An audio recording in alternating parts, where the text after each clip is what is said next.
Magandang araw po sa inyo, Miss Luna, at maligayang pakikinig naman po sa mga taga-subaybay ng inyong channel. Tawagin niyo na lamang po ako sa pangalang Andrea. 65 anyos at kasalukuyang naninirahan dito sa isang munting baryo sa Southern Luzon. May isang buwan na rin marahil simula nang maging masugid akong taga-subaybay sa inyong channel. Pero ngayon lang ako nagkaroon ng lakas ng loob na ibahagi ang aking karanasan, na kahit ilang dekada na ang lumipas ay hindi pa rin maalis sa aking isipan. Dahil ang karanasang ito ang nagsadlak sa akin sa malungkot kong pag-iisa. Matamlay ka yata, Apo. May sakit ka ba?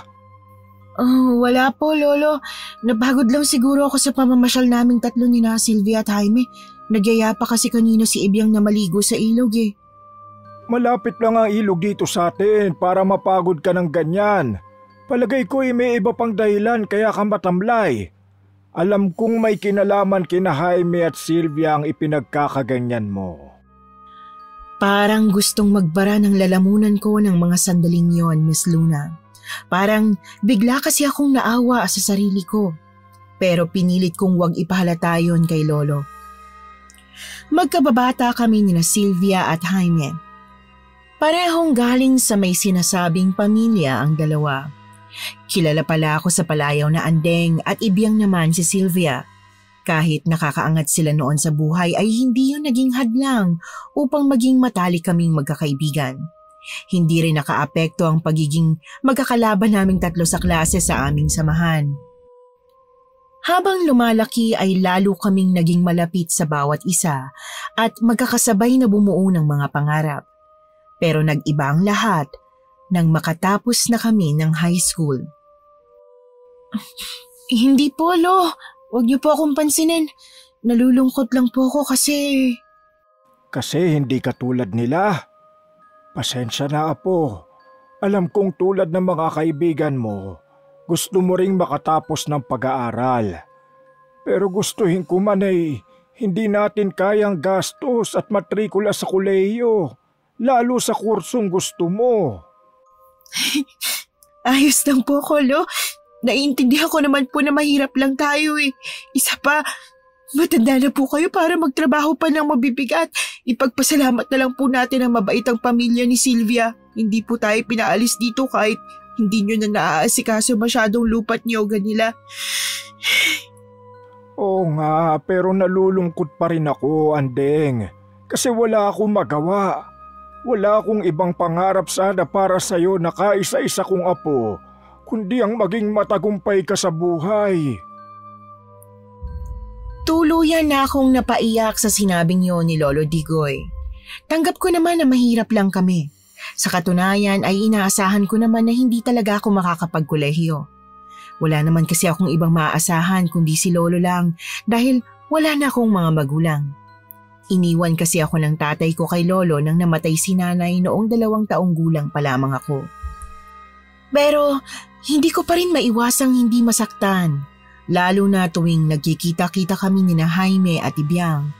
Masakit pa rin tanggapin na mabubulok ako sa baryo habang ang dalaway nakapagpatuloy ng kanilang pag-aaral.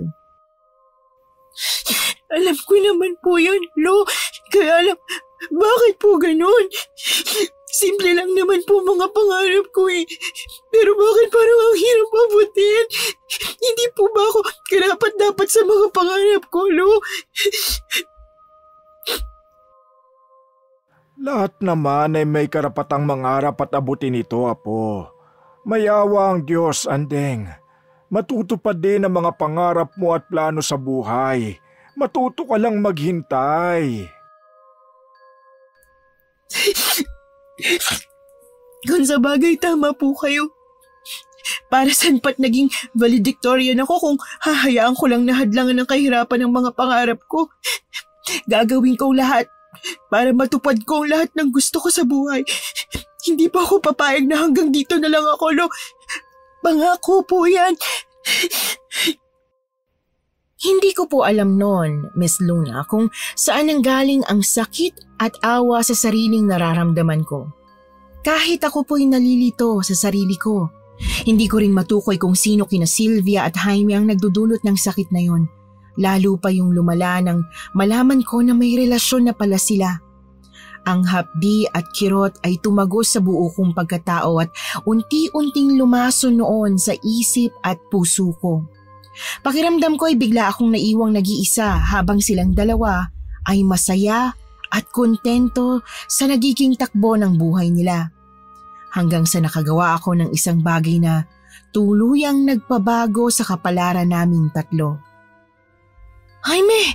Jaime! Hoy! Gumising ka na dyan! May kumakatok! Baka si Lolo na yan! Lolo? Sinong lolo?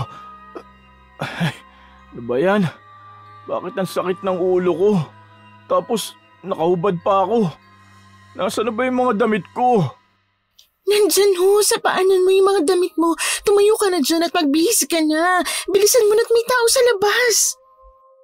Oo na, sandali lang. Halos mataranta namang sagot noon ni Jaime. Nang mga sandaling yun ay wala pa siyang kaalam-alam sa mga nagaganap, pero saglit lang yun. Nang tila na himasmasan siya sa tama ng alak na hinaluan ko ng katas ng kabuting pampainit, ay gulat na napalingon sa akin si Jaime. Ha? Anding? Ano nangyari? Bakit tayo nandito?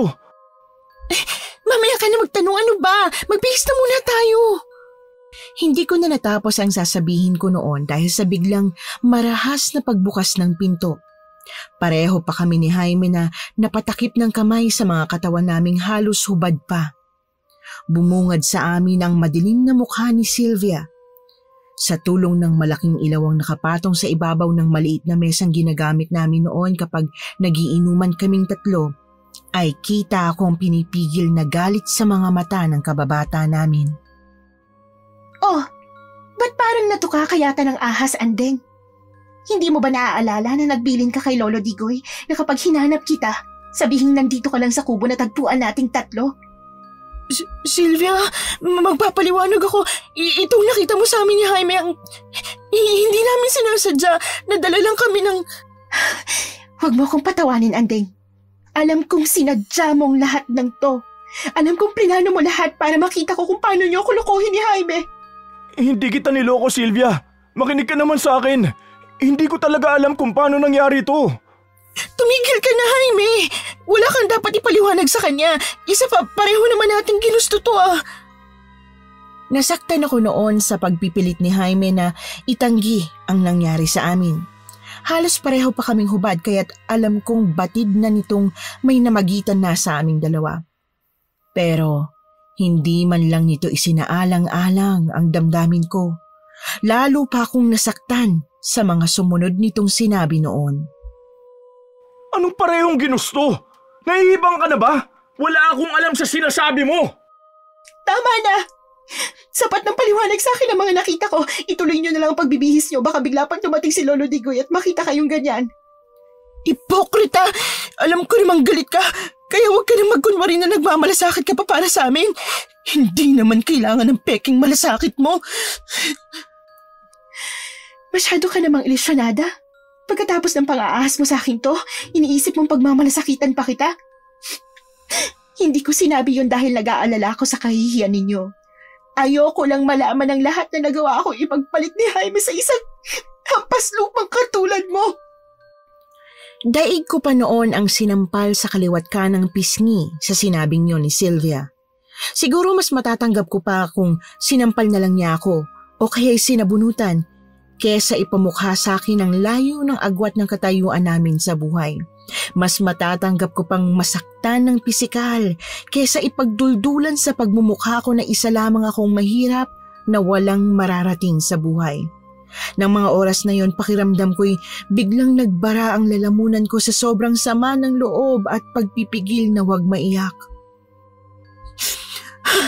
Salamat at lumabas din sa bibig mong totoo. Alam ko namang mababa talagang tingin mo sa akin noon pa eh. Hindi mo ako tinuturing na kapantay niyo ni Jaime kahit kailan dahil mahirap lang ako. Bakit ha, Ibiang? Wala ba akong karapatan na maghangad ng makakabuti rin para sa sarili ko? Ayun! Lumabas din ang totoong kulay mo. Yung makakabuti lang pala sa'yo iniisip mo. Tsaka Hindi naging mababa ang tingin ko sa'yo kahit kailan. Mula pagkabata natin ay nasa tabi mo ako lagi kapag kailangan mo na makakasama ng balikat na maiiyakan. Ako nagpapalakas ng loob mo kapag pakiramdam mo walang naniniwala sa'yo. Ako lahat yun, Andeng. Pero bakit ganitong sinukli mo sa akin? Paano mo ko nagawang traidorin ng ganito? Isinusumbat mo na ba sa akin ngayon yung mga nagawa mo para sa akin, ha, Ibiang? Hindi ko isinusumbat, Andeng. Pinagsisisihan ko lang na minahal kitang parang kapatid dahil ahas ka. Kung sa bagay nga pala, ang ahas kahit pakainin mo sa palad mo, ahas pa rin na pwede kang tuklawin. At ganun ka. Alam mo ba yon? Isang ahas na traidor. Lalo akong nakaramdam ng galit noon kay Sylvia. Ang lakas ng loob nitong tawagin akong ahas at traidor, gayong siya yung nang iwan sa akin sa ere. Hindi ko na napigilan ang biglang silakbo ng damdamin ko kaya naiiyak na sinagot ko ito. Wala na akong pakialam noon kung mataas na ang boses o magmukha akong mahina sa paningin niya. Mas traitor ka! Dahil bumuo ka ng mga pangarap at plano na para lang sa inyong dalawa ni Jaime. Paano naman ako? Hindi ba nangako ka na tutuparin natin ang mga pangarap natin na magkakasama? Hindi sa lahat ng plano ko sa buhay dapat kasama ka, Andeng. Alam mong malaot madali, magkakaroon din tayo ng kanya-kanya nating buhay. Kaya wala kang karapatang magalit sa akin. Wala kang karapatan na saktan ako ng ganito dahil wala akong kasalanan sa'yo. Hindi ko akalaing ganyan ka pala kasama. Hindi kita mapapatawad sa ginawa mong ito sa akin, Andrea. Sinira mo mga pangarap ko para sa amin ni Sylvia. Sa kabila ng mga masasakit na salitang narinig ko sa dalawa, ay parang gusto ko pa ring hangaan noon kung paano dinala ni Sylvia ang sarili sa tagpong inabutan niya sa kubo. Matalas man ang mga salitang lumabas sa bibig niya ay hindi siya nagtaas ng boses o nag-eskandalo. Pakiramdam ko nga ay ako pa nga ang hindi nakapagpigil ng emosyon ko noon. Kung sa bagay, bata pa lang kami ay ganoon na si Sylvia. Kontrolado lagi nito ang sarili kahit sa mga gipit na sitwasyon. Pero ganoon man ang nangyari sa pagitan naming dalawa, ay gusto ko pa ring maging masaya. Dahil nakuha ko rin sa wakas ang isa sa mga gusto ko at yun ay walang iba kundi si Jaime. Matagal na akong may lihim na pagtingin sa kanya kaya handa kong gawin noon ang lahat, matutuhan niya lang akong mahalin. Kahit patutol noon si Lolo Digoy. Nagalit kasi ito nang nalaman ng nangyari sa amin ni Jaime. Alam ko na ang nangyari sa inyo ni Jaime, Andrea. Hindi ko akalaing magagawa mo yun. Nakakahiya ka. Anong ibig niyo sabihin, Lo? Huwag ka nang magmaang-maangan pa. Alam mo kung anong tinutukoy ko. Pwisit! Wala talagang naitatagong lihim sa lugar na to. Bakit? Iniisip mo bang hindi makakarating sa akin ang ginawa mo? Hindi man magsalita si Sylvia, hindi maaring hindi malaman ng mga magulang nila ang nangyari, lalo ng pamilya ni Jaime. Ano naman kung malaman nila? Wala namang masama sa ginawa ko, Lo. Lahat naman ay patas pagdating sa pag-ibig. Mahal ko po si Jaime, kaya may karapatan akong ipaglaban ang pagmamahal ko sa kanya. Walang masama. Anong klaseng katwiran ba meron ka? Hindi ba masama yung sinira mo yung plano at kinabukasan ng tao? Pagmamahal ba ang tawag mo riyan? Hindi ko napigilan ang kinikimkim kong sama ng loob dahil sa tila pagkampi pa ni Lolo kay Jaime. Parang wala itong balak na kausapin ng mga magulang ni Jaime para pakasalan ako gayong alam na nitong may nangyari na sa aming dalawa. Sa sobrang hinanakit ay mataas ang boses na sinagot ko si Lolo. At ano ang gusto niyo ipamukha sa akin? Na wala akong kwentang babae? Na walang magiging magandang kinabukasan si Jaime kapag akong pinili niya? Sa akin lang ay magising ka sana sa katotohanan. Hindi magiging masaya sa iyo si Jaime dahil hindi kanya mahal. Matututunan niya rin akong mahalin ngayong hiwalay na sila ni Sylvia.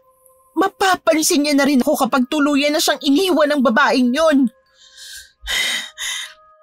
Ay, di ko na alam kung anong iisipin ko sa'yo. Saan ba ako nagkamali ng pagpapalaki sa'yo at naging ganyan ka? Tapatin mo nga ako. May ginawa ka ba kay Jaime para... Para patulan niya ako? Ganun ba ako kapangit? At kawalang kwenta para hindi man lang maakit sa akin si Jaime, Lo? Hindi naman sa ganun. Pero sa tingin ko kasi, si Jaime ang tipo ng lalaki na hindi basta magpapaakit sa iba. Maliban na lang kung gamitan siya ng gayuma. Gayuma? Bakit niyo naman naisip na ginayuma ko si Jaime? Wala. Nasabi ko lang yon. Wala akong ibang ibig sabihin. Nabigla ako noon sa sinabing niyo ni Lolo. Hindi ko tuloy na iwasang hindi magtaka kung bakit nito naisip na ginayuma ko si Jaime. Malay ko ba sa paggawa ng gayuma? Kung may alam nga lang akong ganoong ritual, di ginawa ko na sana. Hindi na sana nakasingit pa si Sylvia. Kaya lang, hindi naman ako mangkukulam para makagawa ng gayuma. Pero bakit ang sabi kasi ng mga magulang ni Jaime, parang wala talaga itong maalala sa mga nangyari sa inyo? Siguro, dahil sa katas ng kabuti na hinalo ko sa pinainom kong alak sa kanya. Yung tulad ng kabuting nakuha mo noon sa kakahuyan? Pero binalaan na kita tungkol sa epekto nun sa tao, hindi ba? Alam mong nagbibigay ng pansamantalang pagkalimot at kakaibang pagnanasang makipagtalik ang katas nun. Kaya nga yun ang nilagay ko para hindi makatanggi si Jaime sa gusto kong mangyari. Santissima Andrea! Anong kagagahan ba ang pumasok sa kukote mo? Manang-mana ka talaga sa iyong ina! Huwag na ho nating isali sa usapan ng taong matagal ng patay. Pasensya ka na. Ayoko lang kasing masaktan ka. Ayokong mangyari rin sa iyo ang nangyari sa nanay mo. Bakit, Lo? Ano ho bang nangyari sa nanay ko? Wala. Kalimutan mo na lang ang sinabi ko. Basta tiyakin mo lang na wala kang ibang ginawa para magkaganon si Jaime. Ipangako mo rin na wala ka nang gagawin para makaladkad tayo sa kahihiyan. Pero bakit hindi niyo po sagutin ang tanong ko, Lo? Ano ho ba yung tungkol kay nanay? Hindi mo ba ako naiintindihan, Andrea? Ang sabi ko, kalimutan mo na ang sinabi ko kanina. At kalimutan mo na rin ang kahibangan mo kay Jaime. Sama lang ng loob ang mapapala mo kung ipagpipilitan mo ang sarili mo sa taong ayaw sa'yo. Lalo akong nahiwagaan sa mga sinabi noon ni Lolo Dikoy. Hindi ko tuloy naiwasang isipin na may itinatago siya. Hindi ko matiyak kung ano yon pero pakiramdam ko noon ay may kinalaman yon sa mga magulang ko, lalo na kay nanay. Dahil sa bumangong kuryosidad sa akin, ay naisipan kong mag-usyoso sa loob ng kwarto niya. Naisip kong marahil ang sikretong yon ang dahilan kaya ipinagbawal niya sa akin ang pagpasok sa kwarto niya kahit noong bata pa ako. Naiwan niyang nakabukas noon ang pinto kaya pumasok ako. Agad nakaagaw ng pansin ko ang isang maliit at lumang baul na nakalagay sa ibabaw ng kanyang altar sa kwarto. Kulay maitim na kalawang yun at may mga nakaukit na kakaibang disenyo. Takaw pansin din ang mga kakaibang titik at simbolo na tila nagsisilbing palamuti nito. Lalapitan ko na lang ito nang sakto namang dumating si Lolo at nahuli ako. Anong ginagawa mo rito sa kwarto ko? Lo, ano po kasi, Kwan? Hindi ba noong ko pa sinabi sa yung ayoko nang may pumapasok sa kwarto ko? Lalo yung nakikialam sa mga gamit ko nang walang permiso. Napakatigas talaga ng ulo mo. Pasensya na po, may hinahanap lang po ako. At anong hinahanap mo? Wala ka namang gamit dito sa loob ng kwarto ko Pasensya na po, akala ko lang kasi... Huwag ka nang magpaliwanag. Lumabas ka na lang at doon ka na sa kwarto mo maghanap. Huwag mo lang hintayin magalit pa ako ng gusto. Masyado ka na nagiging intrimitida at hindi ko yan nagugustuhan, Andrea. Nakadama ako ng hindi maipaliwanag na takot sa ginawi ni Lolo noon, Miss Luna. Kitang-kita ko kasi ang pagbalatay ng kakaibang galit sa mukha niya. Naging mabalasik at mailap ang dating mabait niyang mga mata. Saglit na parang nag-iba ang tingin ko sa kanya. Nagmistula siyang estranghero sa aking paningin. Parang hindi na ang lolo ko na nagpalaki sa akin. Pakiramdam ko'y biglang may nabuong hindi nakikitang pader sa pagitan namin. Hindi na rin ako nagtaka nang magpa siya si lolo na sa kubo namin sa gitna ng nyogan maglagi. Dinala niya ang baul kaya lalo akong nagduda sa laman nun. Pero hindi ko na lang yun pinagtuunan ng pansin. Sa isip ko, darating din ang tamang oras na malalaman ko rin ang laman ng baul na yon. Sinamantala ko na lang ang pag-alis niya para mas mapalapit kay Jaime. Dahil nga mag-isa lang ako lagi sa bahay ay pinakiusapan ko si Jaime na samahan ako kapag gabi kapag wala siyang pasok sa eskwela. Noong unay ayaw pa niya. Pero nang sabihin ko na yon na lang ang kapalit para hindi ko na siya guluhin ay pumayag siya. Takot sila ng pamilya niya sa skandalo pero hindi niya alam na paraan ko lang yun para lalong magalit si Sylvia sa kanya. Jaime! Pakitingnan mo naman kung sino yung kumakatok sa pinto oh. Nandyan ka rin lang naman at nakaupo sa sala. Hindi mo ako utusan ha. Ikaw magbukas kung gusto mo. Sige na nga, ako na magbubukas. Hindi na ako nagulat nang makita ko noon si Sylvia. Alam kong nakarating na naman sa kanya ang balita na madalas akong sinasamahan ni Jaime sa bahay. Ang tuluyang paglayo na lang niya ang hinihintay ko noon para matupad ang pangarap ko.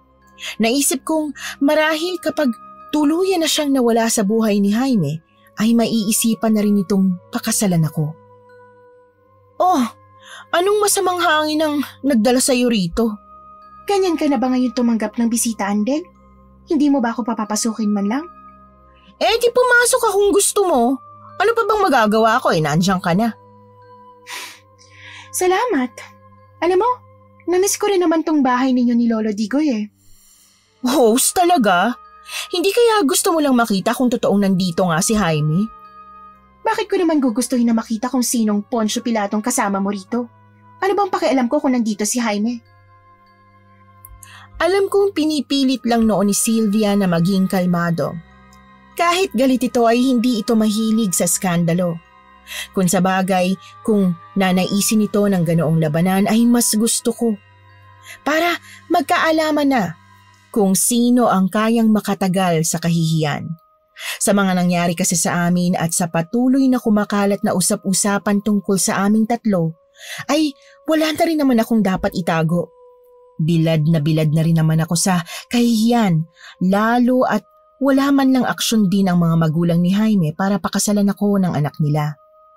Lahat ng kabiguan ko sa mga inasahan ko ay parang gusto kong ibuhos lahat kay Sylvia. Gusto kong ipamukha sa kanya na sa akin pa rin ang huling halakhak. Huwag ka nang magkunwari. Alam kong yun ang pinunta mo rito. Ang makita ng dalawang mata mo na nandito siya. Ngayon, sapat na ba sa'yo ang nakita mo para maniwala kang ako ang pinili niya at hindi ikaw? Kaya pala walang gatol na sinabi ni Jaime na mahal niya ako kahit nasa harap ka dahil ikaw ang pinili. Pero huwag ka mag-alala. Hindi ako naparito para makipag-agawan sa'yo. Isaksak mo siya sa baga mong desperada ka. Wala akong pakialam kung magsama pa kayo sa impyerno, ibang pakay ko rito. Sus! Kung hindi si Jaime, anong pinunta mo rito? Isa lang naman ang gusto ko. Ang sabihin sa'yong nipisan mo ng konti ang apog mo. Ikaw na sana ang magkusang lumayo dito. Kung ayaw mong pati si Lolo Digoy, madamay pa ng dahil sa'yo. Mukhang pinipersonal mo na yata ang lahat, Sylvia. Pati ang lolo ko gusto mo nang idamay.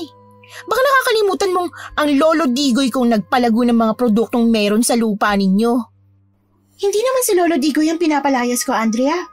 Ikaw lang naman sana ang gusto kong lumayas eh. Pero kung talagang makapalang mukha mo at ayaw mong umalis, natural na pati ang lolo mo madadamay kalaunan sa problema nating dalawa. Nakadama ako ng kaunting pagkabahala sa sinabing iyon ni Sylvia. Kung mapapalayas nga kami sa lupa nila, ay kawawa naman ang Lolo Digoy ko. Ang lupa ni na Sylvia ang naging tahanan nito noon pa. Doon na si Lolo tumanda sa lugar na yon kaya bahagi na yon ng buong buhay niya. Pero Sylvia, bakit kailangan madamay pa si Lolo Digoy wala naman siyang kinalaman sa ginawa ni Andrea? Baka sa uli niyan, kayo pa ng pamilya mo maging masama sa tingin ng mga tao. Huwag kang makialam dito sa amin, Jaime. Tsaka, bakit parang kami pa yatang dapat mahiya? Hindi ba dapat kayo yon? Kayong dalawa ni Andrea ang dapat mahiya, ang kakapal ng mukha nyo. Tama na, Ibyang! Sumusobra ka na! O bakit? Hindi ba totoo naman ang sinabi ko? Kaya nga ayaw na umuwi ni Lolo Digoy dito sa bahay niya dahil sa kahihiyan. Hindi kasi niya matanggap na ang apong inakala niyang inosente ay isa palang ahas na makatipa sa higad. Sabihin mo na lahat ng gusto mong sabihin pero aalis lang ako rito kung ang mga magulang mo mismo magsasabi sa akin yan, Sylvia. Kapal na mukha mo, sobra! Baka nakakalimutan mo na ako ang nag-iisang tagapagmana ng ari-arian ng mga magulang ko. Kaya may karapatan akong palayasin sa pag-aari namin ang sino mang gusto kong palayasin. Pero buhay pa ang mga may-ari ng mamanahin mo. Sila lang ang may karapatang magpaalis sa akin dito. Isa pa, walang makakasamang lolo ko kapag umalis ako rito. Akala ko ba matalino ka, Andrea? Hindi mo ba nakikitang ayaw na rin ng lolo mo sa'yo? Kaya nga hindi na siya umuwi rito dahil kinakahiya ka niya. Wala akong pakialam kung yan ang akala mo. At lalong wala akong pakialam sa mga sasabihin mo. Ang mahalaga lang sa akin ngayon, si Jaime. At sa palagay mo ba may pakialam din ako sa inyong dalawa ng manlolokong yan? Hindi na rin mahalaga sa akin kahit magpakasal pa kayo ngayon din. Basta't ayoko nang makitang pagmumukha mo sa lupang pag-aari ng pamilya ko! Hindi rin naman nangyari ang gusto ni Sylvia, Miss Luna. Hindi nakialam sa gulo namin ang mga magulang niya. Bagay na ikinatuwa ko dahil hindi ito nagtagumpay na paalisin ako sa baryo. Ngunit ginawa namang kalbaryo ni Jaime ang buhay ko. Lalo na nang magbunga ang sandaling kahibangan ko sa kanya. Hindi yon matanggap ni Sylvia kaya't hindi na ito umuwi sa baryo namin. At ako ang sinisi ni Jaime sa nangyari. Sa halip na pakasalan ako dahil iniwan na siya ni Sylvia, ay lalo siyang nagalit sa akin. Kahit ginawa ko naman ang lahat para mapalapit sa kanya. Kapag pumupunta ako sa kanila upang kausapin siya tungkol sa ipinagbubuntis ko, ay puro masasakit na salita lang ang naririnig ko mula sa kanya. Mga paninisi at panunumbat na pakiramdam ko'y nagpababa ng husto sa pagkababae ko. Gaano ba katigas yung mukha mo, Anding? At nagagawa mo pa magpakita sa akin? Ang lakas pa talaga ng loob mong pumarito sa pamamahay namin pagkatapos mo sirain ang buhay ko? Gusto lang naman sana kitang makausap tungkol dito sa pinagbubuntis ko. Kailangan ko ng suporta mo. Hindi ko to kaya ng mag-isa, Jaime. Sana naisip mo yan bago mo ipinagsiksikan ang sarili mo sa akin.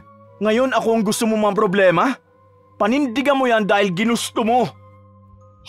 Pero anak mo rin tong dinadala ko. Anak? Hindi ko nga alam kung paano yan nabuo Jaime, parang awa mo na. Tulungan mo sana ako kahit hanggang sa makapanganak lang ako. Alam mo namang hindi na rin ako kinakausap ni Lolo. Bakit? Problema ko ba kung itinakwil ka na rin ng lolo mo? Pakialam ko ba sa'yo? Magdusa kang mag-isa mo. Huwag mo ako'y damay.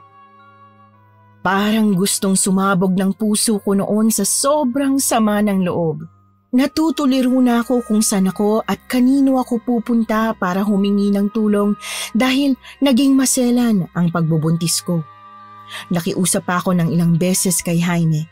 Pero ang pagdadala lang sa akin sa ospital kapag manganganak na ako ang gusto niyang sagutin. Marahil natatakot din siya sa sundot ng konsensya kung sakaling may mangyaring masama sa akin. Pero tiniyak pa rin niyang hanggang doon lang ang gagawin niya para sa akin. Sa amin. Habang lumalaki ang tiyan ko noon ay lalo lang pinakikita ni Jaime kung gaano siya kasuklam sa akin. Akala ko noong unay kakayanin ko lahat ng yon dahil mahal ko siya. Pero napapagod din pala ang puso, Miss Luna. Kahit gaano pala kalaki ang pag-ibig natin sa isang tao ay bibitaw din tayo kapag sobrang sakit na. Pakiramdam ko noon ay namanhid na rin ang puso ko at kusang tumigil sa pagtibok. Ang dating pag-ibig na nararamdaman ko para kay Jaime ay napalitan ng galit at hinanakit. Ang hinanakit na yun din ang naging dahilan para mawalan ako ng interes sa sanggol na ipinagbubuntis ko. Lalo pa akong nawalan ng interes dito nang manganak na ako sa ospital. Mabuti naman at gising ka na. Ilang oras ka na rin tulog, iha. Andrea ang pangalan ko. Tsaka, ano naman ang pakialam mo kung matulog ako ng ilang oras? Kamag-anak ba kita para makialam ka sa tulog ko? Ay, wala naman akong ibang ibig sabihin, Andrea. Baka lang kasi magulat ka kapag inilipat ko sa kabilang kamay mo itong dextrose na magana kasi ang kabila. Eh di ilipat mo na. Ayusin mo lang para hindi na mamaga. Kaya nga eto na, ayusin ko na. Ay siya nga pala, bukas pwede mo nang makita ang anak mo. Pero sa ngayon, kailangan pa niyang manatili sa nursery room sabi ng pidya niya. Wala akong pakialam kahit wag niyo nang dalhin dito ang batang yun. Hindi ako interesado. Ay, pero bakit naman iha? Bakit ayaw mong makita ang anak mo? Napakagandang babae pa naman niya. Nakadama ako noon ng pananabik sa sinabi ng may edad na nurse. Babae pala ang anak ko at maganda. Sa isang bahagi ng puso ko'y nasabik akong makita ito. Naisip kong marahil ay kamukha namin ito ni Jaime. Pero dinaig ng galit ko ang nararamdaman ko noong pagkasabik. Ni anino kasi nito ay hindi ko na nakita mula nang ihatid ako nito sa ospital na yon. Sa matandang nurse ko tuloy naibunto ng inis ko at pag-aalala. Nakakaintindi ka ba? Sinabi nang hindi ako interesadong makita ang sanggol na yon. Ay, bakit? Biktima ka ba ng pananamantala? Alam mo, ang kulit mo rin, no? Nurse, anong ang pangalan mo? Ang dami mong tanong eh. Nurse Serafina, pwede mo rin akong tawaging Manang o Aling Pinang. May anak ka ba? O baka may apo na? Mukha kasing matagal ka ng nurse eh. Ilang taong ka na nga? Ngayon ikaw naman yung matanong. 45 na ako at tama ka, matagal na akong nurse. Matagal na ring patay ang asawa ko at hindi kami nagkaanak. Kahit medyo inis ako sa parang pagiging adelantada at usisera ng nurse, ay nakaramdam ako ng kaunting simpatsya sa kanya. Parang nakikinita ko na kasi na malungkot din ang buhay niya na tulad ko. Eddie, wala ka nang kasama sa buhay. Gusto mo sa iyo na lang yung anak ko? Wala naman kasi akong ibabayad sa inyo dito sa ospital eh. Ha? Pero iha, hindi ako magdedesisyon tungkol sa bayarin sa ospital. Kita ko sa mga mata ni Nurse Serafina ang pagbalatay ng simpatsya sa kalagayan ko noon. Lalo tuloy akong naawa sa sarili ko. Naisip ko na kung buhay lang siguro si nanay, ay mag-aalala din ito tulad ni Nurse Serafina. Pero talagang wala akong dala noong perang pambayad sa ospital dahil inaasahan kong si Jaime ang magbabayad noon. Kaya kinulit ko ang nurse.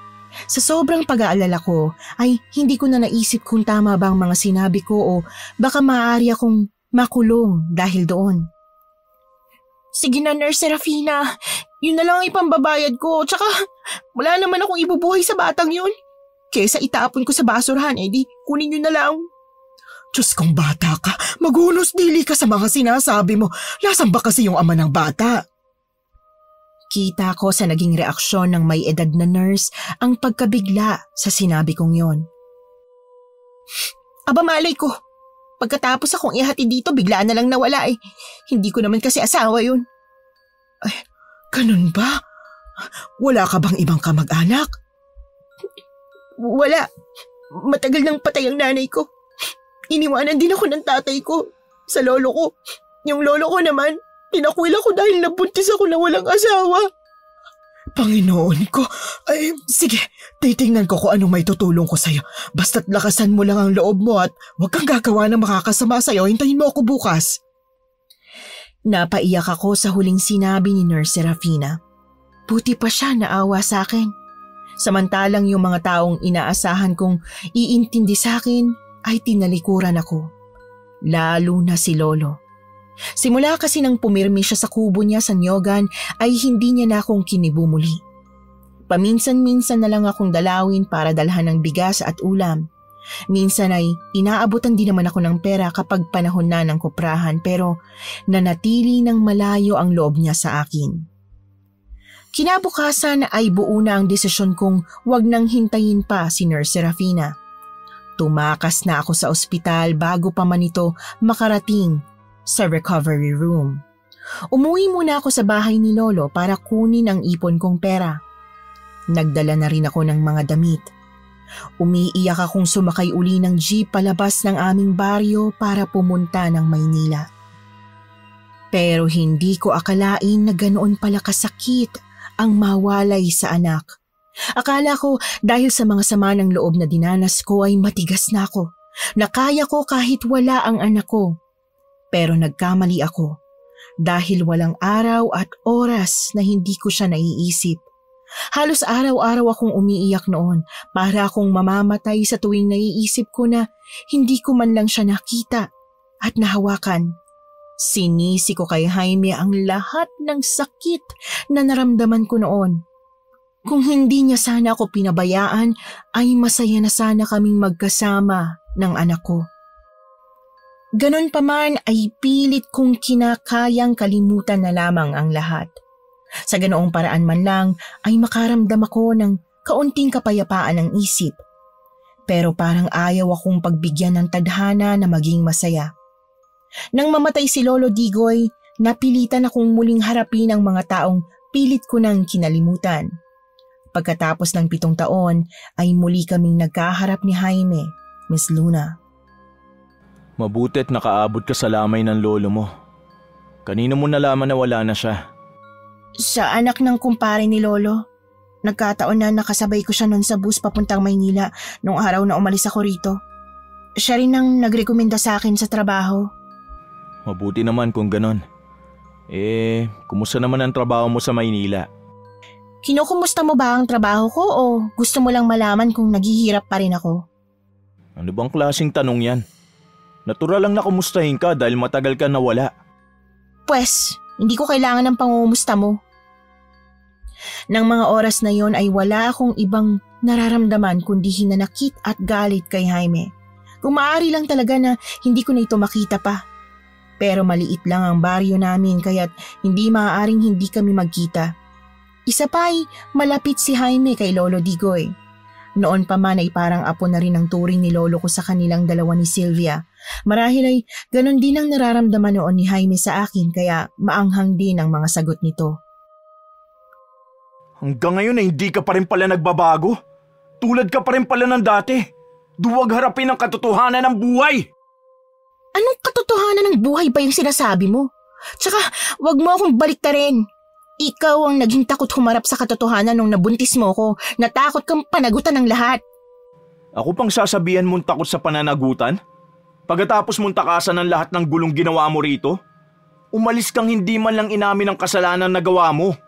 Basta mo na lang kaming iniwanan lahat nang hindi ka man lang humihingi ng tawad. Bakit? Binigyan niyo ba ako ng pagkakataon? Hindi, diba? Pinagdusa niyo akong lahat ng mag-isa.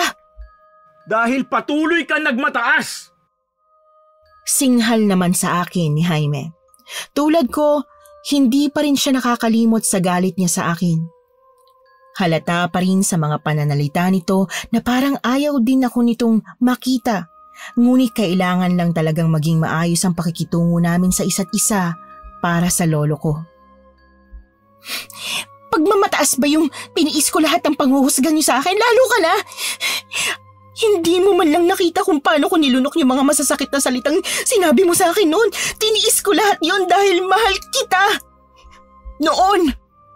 Alam mong sa lahat, Anding, sa akin ka may malaking kasalanan. Alam mo kung inamin mo lang sana ang kasalanan mo, tumingi ka ng tawad, siguro napatawad din kita agad. Patatawarin agad? Wag mo na nga akong patawanin. Hindi mo nga ako pinakitaan ng kahit konting pag-asa sa sinasabi mong pagpapatawad na yan. Hindi ko napigilang sikmat sa sinabi ni Jaime. Kulang na lang ay mapahagulgol na ako sa sobrang sama ng loob. Para kasing nanariwa bigla sa isip ko ang mga nakaraan. Ang lahat ng sakit na tiniis ko, mapansin niya lang ako noon. Bakit, Anding? Ako pa ba ang dapat na unang lumapit sa'yo para ron? Hindi ba ikaw dapat ang unang nagpakumbaba dahil ikaw yung may nagawang kasalanan? Pero sa halip na humingi ka ng tawad, dinagdaga mo pa. Itinakas mo pa ang anak ko. Nabigla ako noon sa sinabi ni Jaime. Hindi pala nito alam na iniwan ko sa ospital ang anak ko. Dahil sa patong-patong na hinanakit at galit sa dibdib ko ay sinakyan ko na lang ang sinabi nito. Hindi ko inamin dito ang totoo. Naisip ko na marahil kinuha na ng nurse ang anak ko noon at ipinaampon dahil wala namang pangalan ng ama nito sa logbook. Hindi ko rin sinabi sa ospital noon ang tunay kong address at pangalan kaya walang paraan para matunto nila ako o si Jaime. Nagpatuloy ako sa pagpapanggap na itinakas ko nga ang anak ko para lalong saktan si Jaime. Ano naman kung itinakas ko siya? Anak ko naman, diba? Huwag mo nga akong paandaran ng pagiging sarkastiko mo. Nasaan na nga pala yung bata? Bakit hindi mo kasama? Iniwan ko sa kaibigan ko.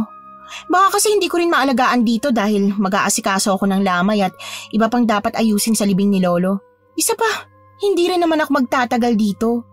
Pagkatapos ng libing, babalik na ako ng Maynila. Anak naman ng... Bakit mo iniwanan sa ibang tao? Marami naman pwede mag-alaga rito sa bata kung yun ang inaalala mo. Anak ko yun, kaya desisyon ko kung saan ko siya gustong iwanan. Baka nakakalimutan mong anak ko rin siya. Anak? Hindi mo nga kamo alam kung paano siya nabuo, di ba? Pero hindi ko naman tinalikuran ang obligasyon ko sa bata. Kahit na nga sinabi ko noon na paghahatid lang sa ospital ang maitutulong ko sa'yo, pero obligasyon ko sa anak ko, hindi ko tinalikuran.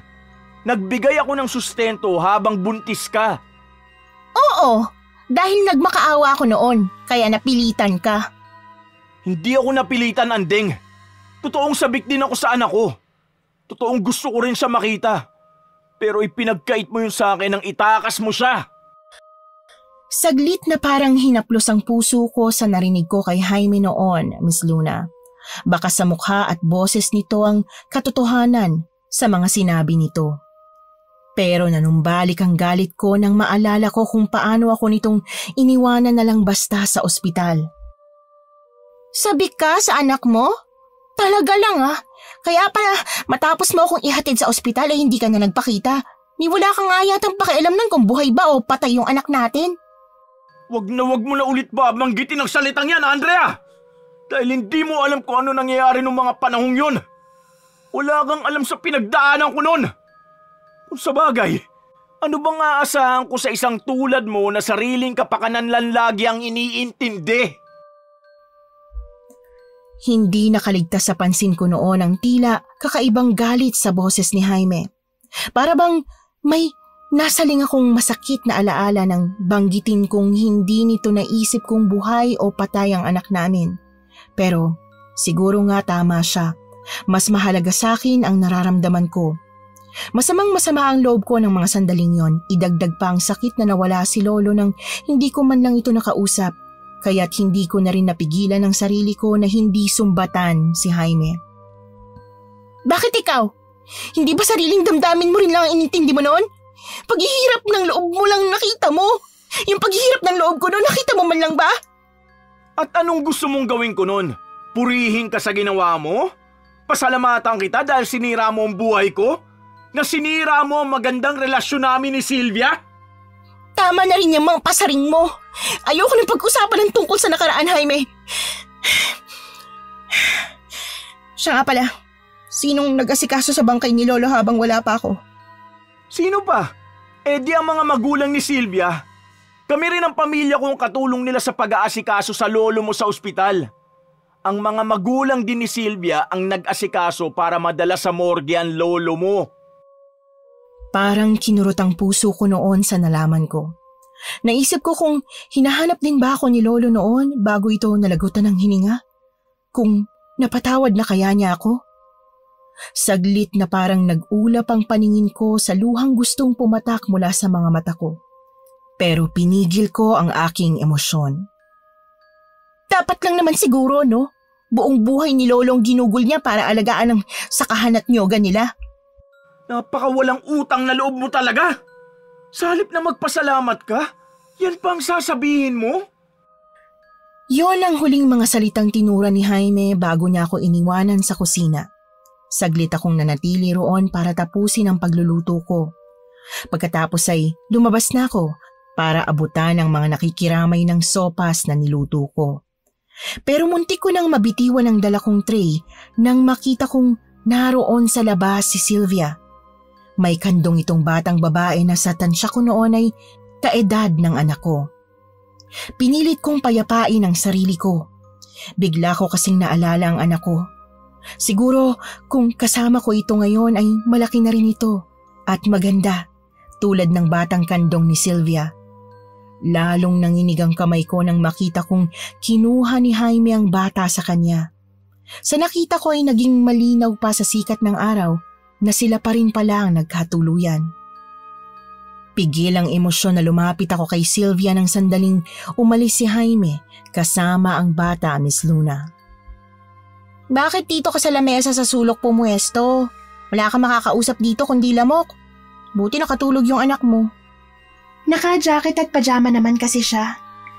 Buti naman at nakapunta ka ngayon. Bukas ng libing eh. Pasensya ka na. Panggabi kasi ang duty ko sa ospital nitong nakaraan kaya ngayon lang kami nakasunod ni Jaime. Kayo pa rin pala ni Jaime nagkatuluyan pagkatapos ng lahat, no? Biruin mo, nagkaanak pa pala kayo. Pero bakit hindi ko nalaman? Dahil wala na sana akong balak na ipaalam na sabay tayo nagbuntis noon. Ayoko nang makadagdag pa sa problema ni Jaime sa'yo. Habang nakikinig ako sa sinasabi ni Sylvia ay hindi ko naiwasang makaramdam ng yamot. Hindi ko matanggap na parang ito pa ang nagsakripisyo para sa akin. Mas kailangan ko raw si Jaime kaysa sa kanya kaya siya lumayo. Pero nang malaman umano nitong itinakas ko ang anak namin ni Jaime, ay pumayag na itong makipagbalikan alang-alang sa anak nila. Kuhang-kuha mo talaga yung kiliti ni Jaime, no? Kaya hulog na hulog siya sa'yo eh. Dahil masyado kang martir. Hindi ko alam kung bakit pakiwari ko noon ay kinukutya ako ni Sylvia sa mga sinabi nito ng mga sandaling yon. Sa tingin ko kasi ay gusto lang niyang ipamukha sa akin na mas alam niya ang kahinaan ni Jaime kaya siya ang pinili. Sa halo-halong emosyon ko ay hindi ko na malayang nakalapit na pala noon si Jaime sa amin at narinig ang mga sinabi ko. Hindi ko na lang sana pinapunta rito si Sylvia kung ganyan mo pa rin lang pala siya kakausapin, Anding. Jaime, Andrea! Pwede bang huwag tayong gumawa ng eksena rito? Pinagtitinginan tayo ng mga tao. Itong asawa mong pagsabihan mo, Sylvia. Bakit ba hanggang ngayon kung makapagsalita ka, parang kami pa yung may kasalanan sa mga nangyari noon? Dahil sa sobrang inis ko noon, halos hindi ko na namalayang napalakas na ang boses ko. Nagiinit ang sulok ng mga matang tinunang away ko na ang dalawa. Wala na akong pakialam noon kahit pinagtitinginan kami ng mga taong nakikiramay. Pabalang na ang sagot ko. Inaano ko ba kasi kayo? Wala naman akong masamang ibig sabihin kay Sylvia. Tsaka, tama naman ang sinabi ko ah. Alam na alam niya kung paano kunin ang loob mo. Ako kasi, hindi ko alam kung paano magbait-baitan eh. Huwag mong itutulad si Sylvia sa'yo, Andrea. Mga bata pa lang tayo. Talagang mabuti na ang ugali niya at mapagparaya. Kaya ako nga siya hinangaan at minahal eh. Hindi ko alam kung bakit parang sinaksak ng 1,000 patalimang puso ko sa sinabi ni Jaime. Pinigil ko noon ang mga luhang nagbabadyang pumatak mula sa mga mata ko. Pinili ko na lang na tumalikod at iwanan sila ni Sylvia. Nang mailibing na si Lolo ay saka naging malaya ang mga luha ko sa pagpatak. Nung gabing mag-isa na lang ako sa bahay ay saka ko naramdaman na walang kapantay na pangungulila sa mga taong mahalaga sa akin. Hindi ko na rin namalayang nakatulugan ko na ang tahimik na pag-iyak. Isang araw ay ipinasundo ako ni Jaime at Sylvia sa kanilang driver. Gusto raw ng mga itong makausap ako tungkol sa naiwan ni Lolo doon sa bahay ng mga magulang ni Jaime. Matapos ng mga masasakit na sinabi niya sa akin noong huling gabi ng lamay ni Lolo, ayoko na sana siyang makausap pa at makita. Pero dala ng kuryosidad tungkol sa umano'y mga naiwan ni Lolo ko, ay sumama na rin ako sa driver na sumundo sa akin. Buti naman at pinagbigyan mo ang imbitasyon namin. Tuloy ka. Mukhang napaka-importante ng sasabihin niyo sa akin eh. Nasa bungad pa lang ng bakuran ng sasakyan eh. Nakita na kitang lumabas. Narinig ko kasing parating na ang sasakyan ni Mang Kaloy kaya lumabas na ako rito sa balkonahe. Pinagpagan ko na rin itong mga upuan at mesa kasi medyo basa dahil sa hamog. Palibasa kasi bakal eh. Siya nga pala, upo ka muna. Medyo naiilang ako noon pero hindi ako nagpahalata. Ayokong isipin ni Jaime na naaapektuhan pa rin ako sa presensya niya. Ayokong maramdaman niyang may pagtingin pa rin ako sa kanya at nangangarap na sana ako ang nasa pwesto ni Sylvia sa puso niya. Pinilit kong magpakakaswal at mukhang ganon din naman si Jaime. Salamat. Sandali lang at magpapahanda ako ng kape tsaka tinapay. Wag na, nagkape na ako sa bahay eh. Si Sylvia nga pala. Nasa kusina, nagliligpit pa ng mga pinagkainan. Pero patapos na yon. Wala pa rin nagbago dito sa bahay ng mga magulang mo, Jaime ah. Maganda pa rin at maaliwalas. Dito na rin ba kayo ni Sylvia nakatira? Naku, hindi. May sariling bahay kami ni Ibyang. Doon kami bumili ng lupa at nagpatayo ng bahay malapit sa trabaho niya. Medyo nailang ako sa sinabing yun noon ni Jaime. Hindi ako komportable sa usapan tungkol sa pamilya niya. Parang ayaw kasing tanggapin ng utak ko na asawa na siya ni Sylvia at meron na silang anak. Hindi ko alam kung bakit sumagi sa isip ko na dapat ay ako yun. Kami ng anak ko sana ang tinatawag nito na mag-ina niya kung pinakasalan lang sana ako nito noon. Dahil sa nararamdaman kong selos ay iniba ko na lang ang usapan. Siya nga pala, ba't ang tagal naman ni Sylvia? Sangkatera ba yung nililigpit niya sa kusina? Naku, pasensya na. Naiinip ka na ba? Malapit na. Ganun ba? Sandali lang Mahal! Matagal pa ba yung ginagawa mo? Nandiyan na ako, makasigaw ka naman, mahal. Ang tagal mo raw kasi. Naiinip na si Andeng. Baka masyado na natin siya naaabala. Oh, dito ka na muna sa tabi ko maupo. Salamat, mahal. Siya nga pala, Andeng. Pasensya ka na kung medyo nainip ka. Kinuha ko na rin kasi mula sa kwarto tong mga susi na pinapabigay ni Lolo Digoy sa'yo. Pakiramdam ko ay bigla akong napikon sa dalawa. Hindi ko alam kung ano ang gusto ng mga itong palabasin. Pwede naman kasing ipadala na lang nila ang mga susi sa driver nila pero pinasundo-sundo pa ako. Sa isip ko ay gusto lang ng mga itong ipamukha sa akin na hindi ako nagtagumpay sa plano ko noon. Ito lang bang dahilan kaya niyo ako pinasundo? Mga susi? Ipinadala mo na lang sana kay Mang Kaloy kanina para binigay sa akin? Hindi. Gusto rin sana kitang makausap kasi tungkol sa lupang kinatitirikan ng bahay niyo ni Lolo Digoy. Bakit? Palalayasin mo na naman ba ako? Pwede ba, Andeng? Makinig ka muna kasi. O sige, ano tungkol doon? Hindi ko maitago ang pagkairita ko. Hindi na talaga kasi ako komportable na nagkakausap kaming tatlo o kahit nagkakasama sa iisang lugar. Parang gusto ko na lang umalis noon at iwan ang mag-asawa.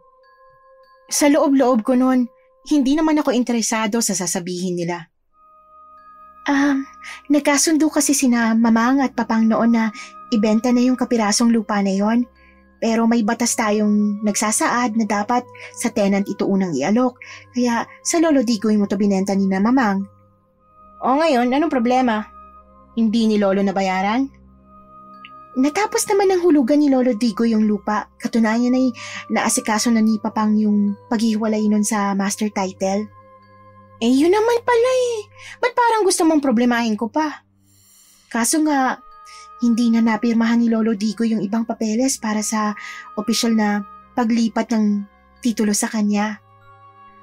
Saglit akong natahimik at seryosong tiningnan ang mag-asawa. Hindi ko alam kung bakit parang napakahalaga sa mga ito ng bagay na yon.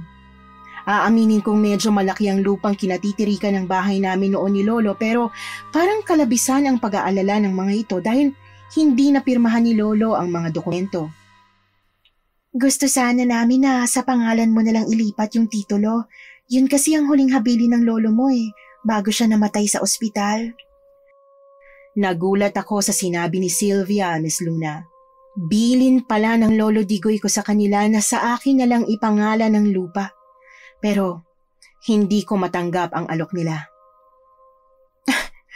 Para ano? Para may maisumbat ka na naman sa akin pagdating ng araw? Ay naku Ibyang, tigilan mo na nga ako sa bait-baitan at pamartir mo. Salamat na lang pero hindi ako interesado sa lupa niyo. Ito mga susi na lang ang tatanggapin ko. Ewan ko ba kung bakit hindi ko napigilan ang sarili ko noon, Miss Luna. Pakiwari ko kasi ay wala naman talagang kinalaman sa bilin ng lolo ko ang gustong mangyari ni Sylvia. Mas tamang isipin na gusto lang nitong ipamukha sa akin na nakakataas pa rin ang estado niya sa buhay kesa sa akin. Na hindi ko siya mapapantayan kahit anong gawin ko dahil hindi ako nakatapos ng pag-aaral. Lalo lang tuloy akong nakaramdam ng panliliit. Nang makabalik ako sa bahay ay agad kong sinubukang buksan ang kwarto ni Lolo sa pamamagitan ng mga susing ibinigay sa akin ni Sylvia. Pagpasok ko roon, agad kong nakita ang baul na matagal ko nang gustong malaman kung ano ang nasa loob. Hindi ko alam kung bakit parang may munting kilabot akong naramdaman nang muli ko itong mapagmasdan. Malakas ang kabog ng dibdib ko nang dahan-dahan ko yung buksan. Pero nanayo ang lahat ng balahibo ko sa katawan nang tumambad sa akin ang laman nun. Puno yun ng iba't ibang kagamitan sa pangkukulam tulad ng mga kandilang kulay itim na may iba't ibang hugis at laki. Manikang basahan na may nakakatakot na itsura. May nakita rin akong mga karayom na iba't ibang haba at laki. May mga maliliit ding botelyang kulay kalawang. May mga nakadikit ditong papel na may nakasulat na Hora de Garapa Negra. May mga sinulid pang pula at asupring kulay na tuyong dugo. Pero mas nakaagaw ng pansin ko ang 2 itim na aklat na sinlaki lamang ng Biblia. Hindi ko alam kung bakit ang kilabot na nararamdaman ko noon ay napalitan ng tuwa at pagkasabik.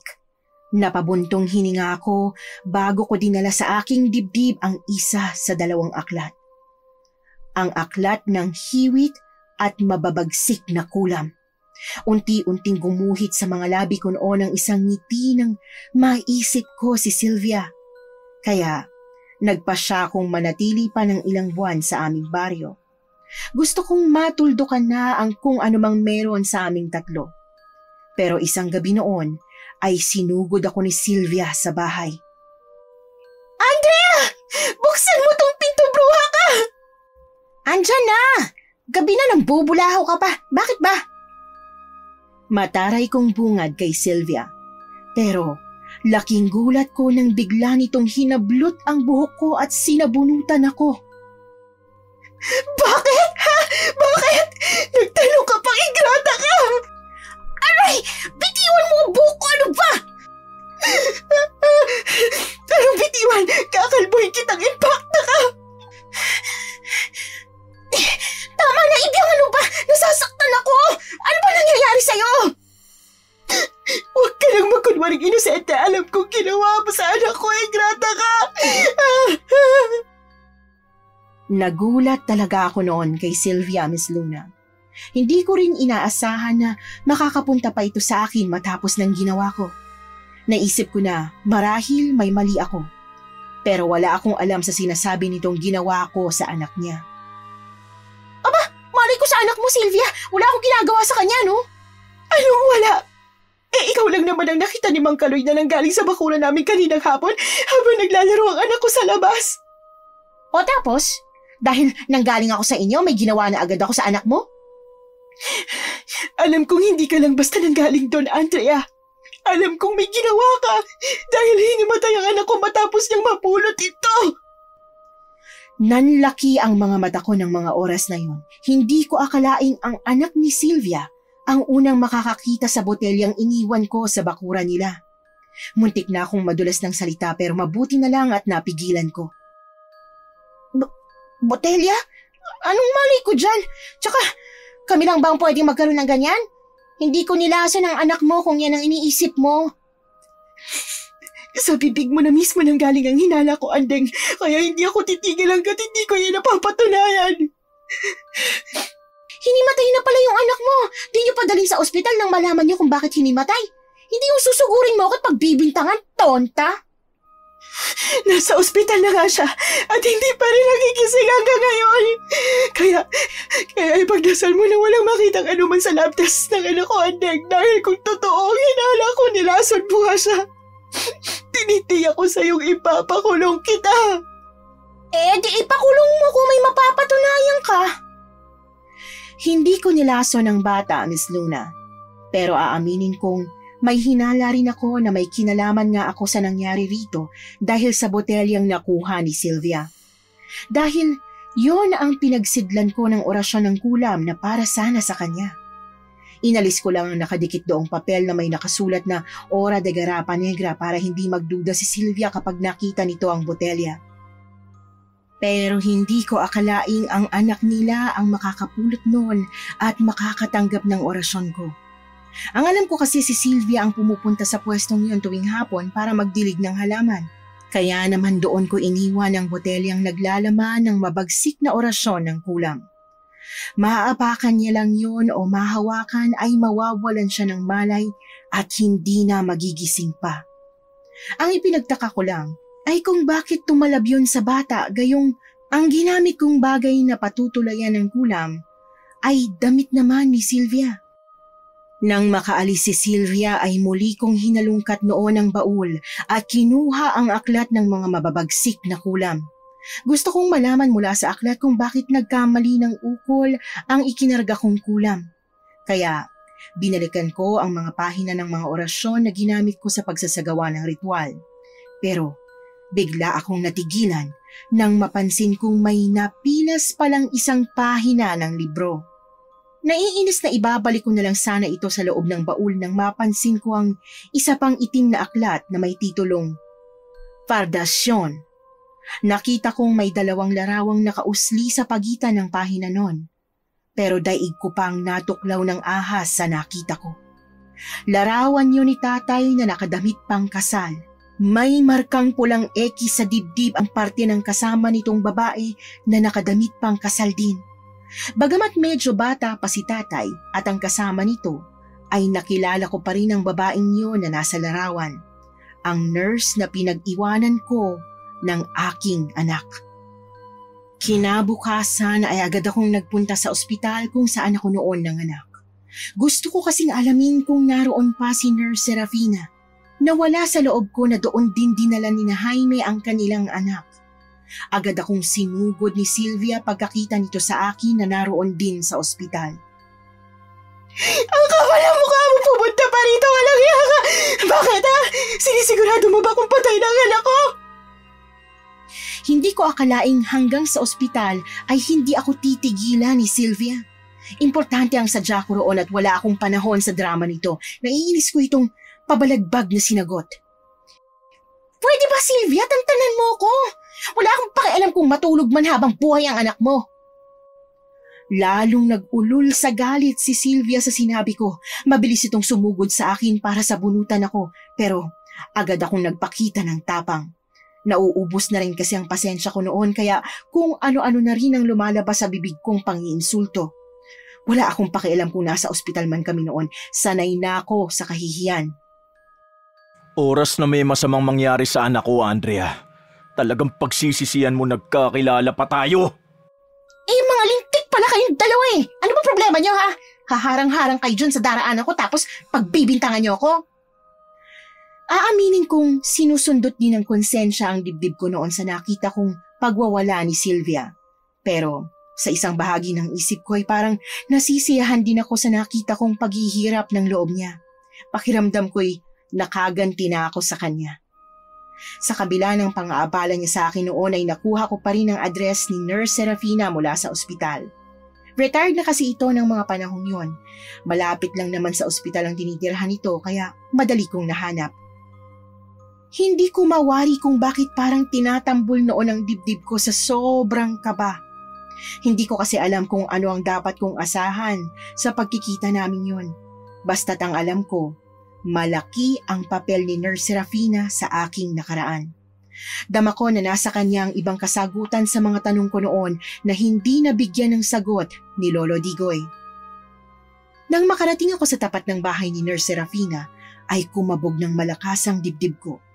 Lalo na nung agad ako nitong pinagbuksan ng pinto. Bagamat parang hindi pa ako nito gaanong naaalala nang magpakilala ako, ay pinapasok pa rin ako ng matanda sa loob ng bahay. Pasyente kita sa ospital na dati kong pinapasukan, ika mo. Opo. Ay, naku, pasensya ka na at hindi na kita gaanong matandaan. Pero, pamilyar ka nga sa akin. Ako po yung nag-iwan ng sanggol na babae sa inyo. 7 taon na ang nakakaraan. Teka, sandali, oo nga. Natatandaan kita. Ikaw yung gustong ipambayad sa ospital yung anak niya. Parang gusto kong mapahiya noon nang muling banggitin ni Nurse Serafina ang tungkol sa sinabi ko noon. Tuwing naaalala ko ang araw na yon ay hindi ko maiwasang makaramdam ng sumbat ng budhi. Ako nga po yon. Mabuti naman po at natatandaan niyo pa ako. Naku, paano ko makakalimutan yun eh? Wala naman akong ibang naging pasyenteng gustong itapon sa basurahan ng anak, kundi ikaw. Tungkol ba ron ang sadya mo?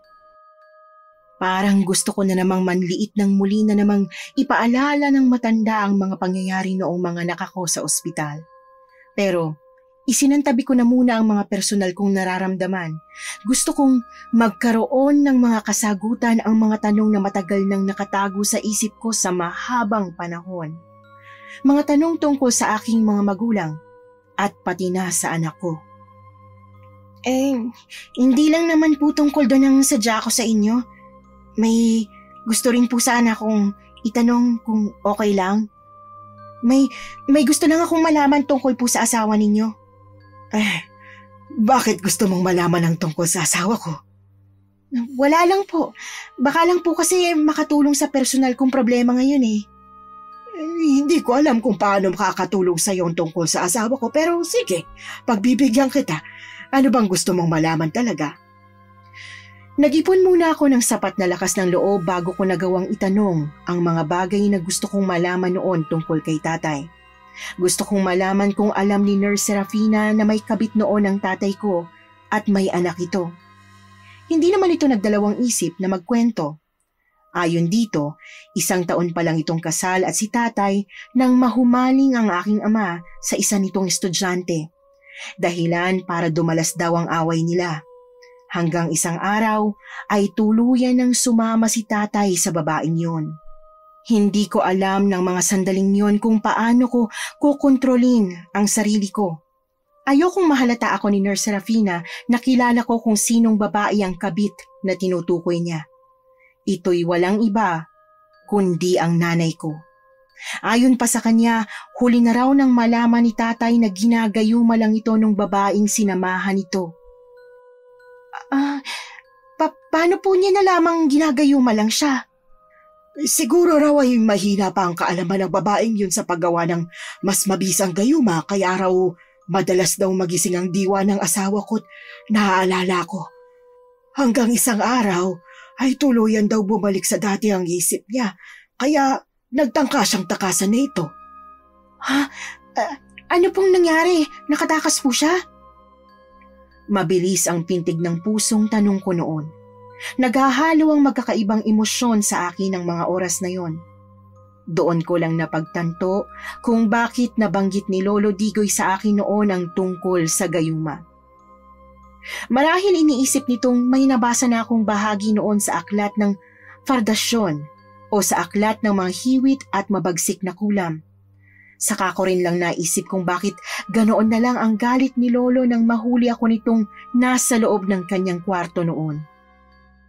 Ay, hindi siya nakaalis dahil nakita raw niyang gusto akong kulamin ang babaeng yun gamit ang larawan ng kasal namin. Kaya bago pa raw makumpleto nito ang huling orasyon ng kulam, ay naagaw na niyang larawan. At dahil di pa ito napapakawalan ng babae ang kumpletong orasyon, bumalik dito ang kulam nito.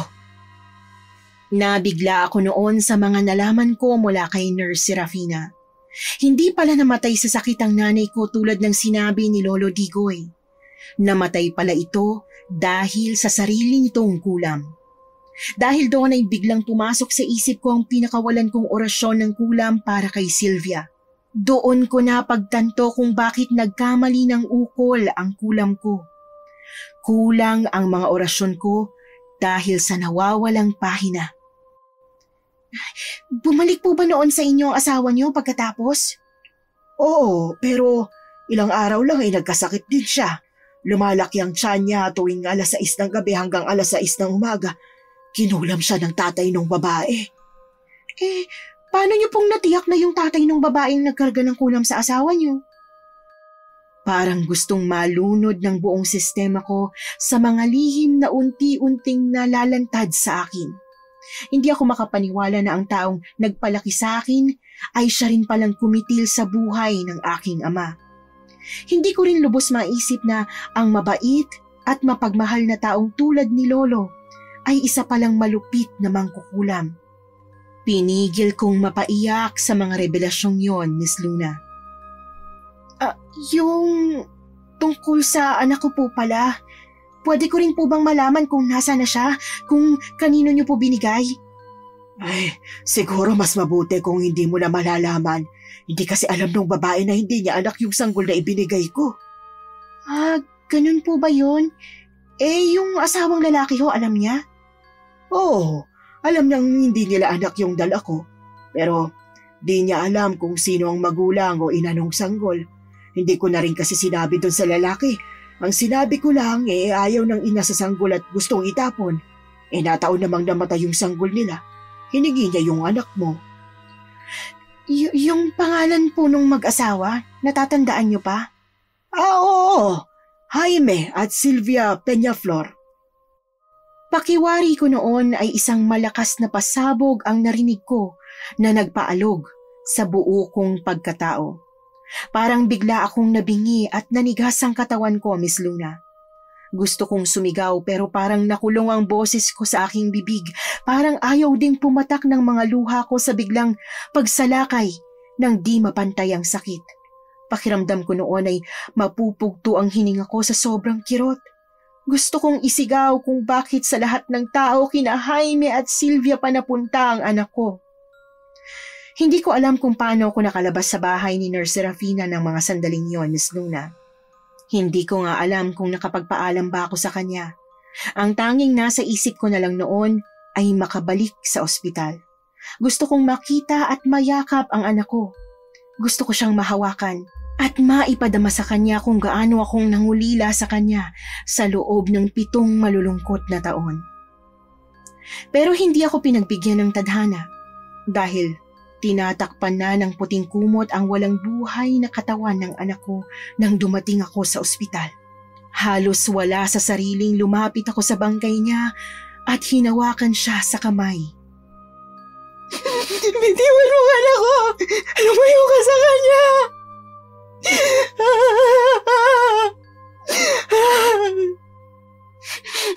Sylvia, gusto ko na siya mahawakan kahit sandali lang. Pagmamakaawa ko noon kay Sylvia. Gusto kong kahit sa pinakahuling sandali habang may natitira pang init ang katawan ng anak ko ay maramdaman ko siya. Pero hindi ako pinagbigyan ni na Sylvia. Nakikiusap ako, Andrea. Para sana ngayon lang. Hayaan mo muna si Sylvia. Masyado na siyang maraming masasakit na pinagdaanan. Huwag mo na sanang dagdagan pa.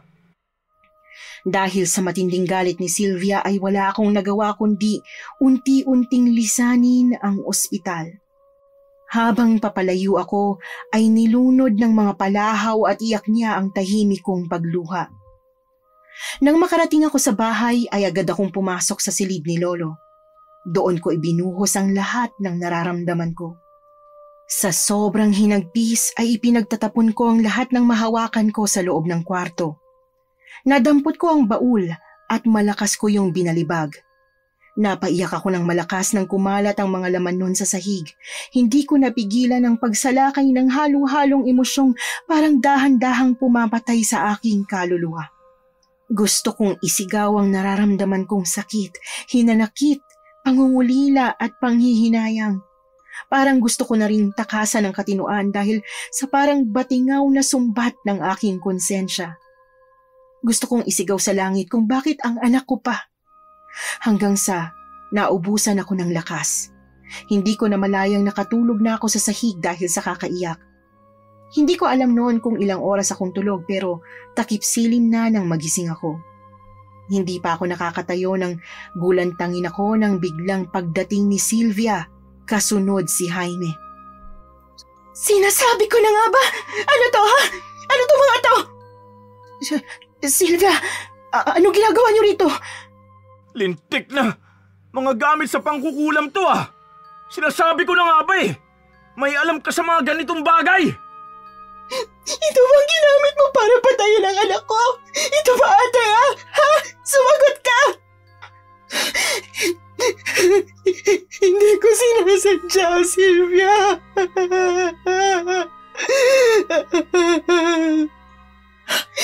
Pero bakit?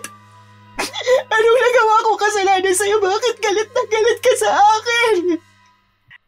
Ang tanong na yon ni Sylvia ang nagsilbing siga para masabi ko ang lahat ng nasa loob ko. Mga bagay na matagal kong kinimkim sa aking dibdib.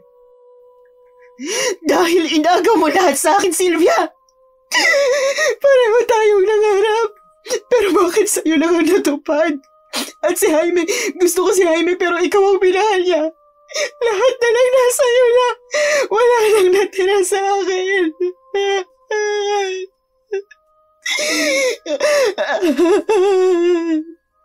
Pero bakit kailangan mo pagtakaan ang buhay ko? Bakit kailangan madamay pati anak ko? Ang naging mabuting kaibigan naman ako sa'yo ah. Patawarin mo ko, Sylvia. Huli na, Andrea. Hindi na kita kayang patawarin. Hindi man kita maipakulong. Diyos nang bahalang magparusa sa'yo sa ginawa mo sa anak ko. Hindi ko akalaing sa ganoon hahantong ang lahat, Miss Luna. Napakasakit tanggaping ako pa ang kumitil sa buhay ng sarili kong anak dahil sa puot at inggit. Ni hindi ko man lang siya nayakap kahit sa huling sandali. Hindi ko rin nagawang pumunta sa lamay at libing niya. Ni hindi ko siya nagawang iyakan dahil wala akong karapatan. Masakit din na hindi ko man lang maamin sa lahat na ako ang ina niya, na anak ko siya. Dahil madaragdagan lang ang sakit sa kalooban ni na Jaime at Sylvia kapag nalaman nila ang katotohanan. Masakit man ay kusa na akong lumayo para sa ikatatahimik ng lahat. Yun na lang kasi ang magagawa ko para sa anak ko. Ang bigyan ng kapayapaan ang mga huling sandali niya sa ibabaw ng lupa. Sa nangyaring yun ay unti-unti kong naramdaman ang totoong pagsisisi at panghihinayang. Binulag ako ng labis kong inggit kaya hindi ko na nakita ang pagmamahal ng mga taong mahalaga sa akin. Kung di ko lang sana pinuno ng mga hinanakitang puso ko, hindi ko sana daranasin ang malungkot na pag-iisa. Hanggang dito na lang po ang sulat ko, Miss Luna. Salamat sa pagbibigay buhay sa aking kwento. Naway kapulutan ito ng aral ng inyong mga taga-subaybay. Tulad ng mahalagang aral na natutunan ko sa aking karanasan. Dahil sa lahat ng kasalanang nagagawa natin sa buhay, wala nang pinakamalupit pang maningil, kundi ang karma. Ang inyong taga-subaybay, Andeng.